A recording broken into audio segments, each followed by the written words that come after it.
Meaning of dunghill. Dunghill.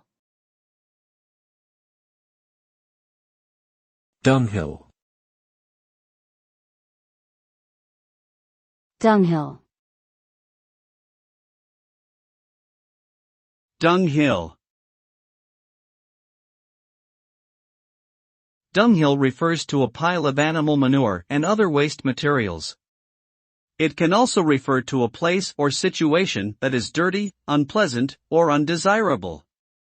A dunghill is often associated with foul odors, bacteria, and disease-causing organisms.